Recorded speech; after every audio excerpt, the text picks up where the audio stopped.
Hello my dear students, I hope that you people are well. Okay, so this myself Krishnavani from the Department of Agricultural Engineering from Rohini College of Engineering and Technology.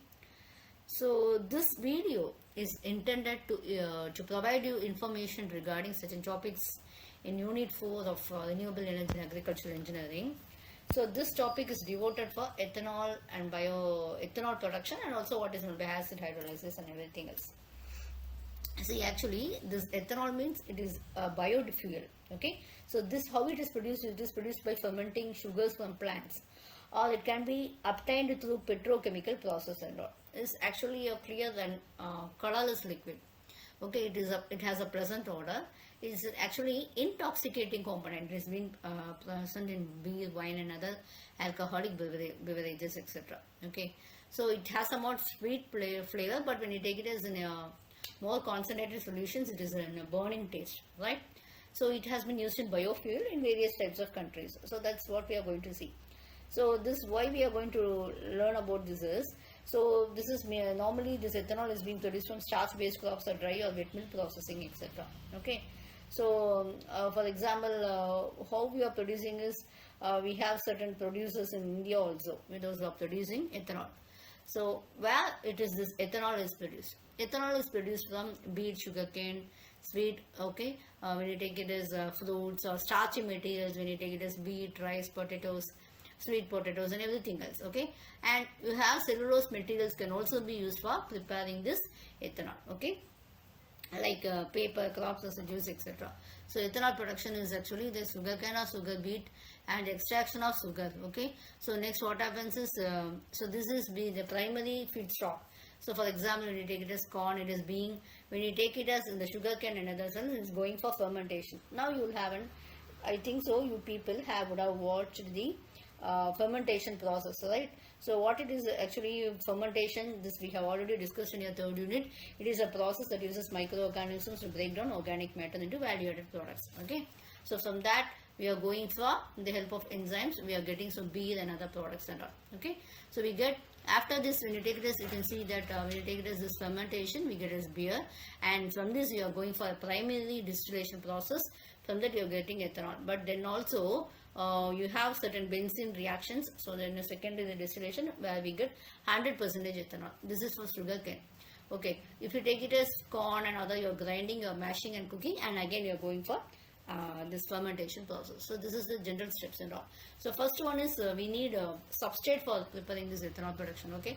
So what are these? The starch containing substrate or juice, it can be molasses or sugar beet or anything else, waste products or anything. If it is being yeast strains, means starch has to be hydrolyzed and all, as the yeast will not contain any other amylases only, okay. So molasses, if you are going the bagasse, that's in the sense of waste over after you are taking the juice, that can also be used for your ethanol production, okay. So this is just easy steps. When you take this in a technical term, we have glucose, this glucolysis, and pyruvate hydrocarboxylate, and this is about chemical, okay. So that this you can use this process so that we can understand it very easily. You can use this method, okay. And next one you are going for, next one is fermentation. So first one is preparation of medium, you said, okay. Second one is fermentation. So we are doing a continuous fermentation. We would have already discussed about batch and continuous fermentation. So this you are going for continuous fermentations where the large fermenters are being based, okay. The temperatures, normally the pH will be 5 and temperature will be 35 degree, but depending upon the bacteria and other medium what we have planned, we can that way conditions may be vary. So it can take for several days, but 12 hours for but within 12 hours start the production. The production will be started after 12 hours and all. After the fermentation is over, the cells will be separated to get the biomass of yeast cells, okay. So this will be again processed for the recovery of ethanol, okay. So how we are going to ethanol, this recovery, I think so we would have discussed that primary and secondary distillation is done, okay. To obtain the 100% requires to form an isotropic mixture containing 5% water. This, when this 5% water is being removed, okay, and the benzene is after distillations, we get the benzene water ethanol, and this mixture what we get, the product is 100% pure, okay. So this topic we are completing, and next to be discussed is acid hydrolysis. Okay, what is have this heard this word acid? We know very well. Okay, what we have, it is acid. You would have learned, right? What it is actually is a chemical process that is used for that uses acids to break down the chemical compounds into smaller molecules. Okay, so that is actually what happens is there is a cleavage or the breakage of a chemical bond using an acid catalyst and all. Okay, how it is working means it is splitting the bonds and adding the water. Okay, so what it is used for, extracting the cellulose, and it is used for breaking down the food and producing bio-based chemicals and all. So what acid you can use is actually the acids that can be used is your sulfuric acid, you can use your hydrochloric acid, nitric acid and phosphoric acid and all.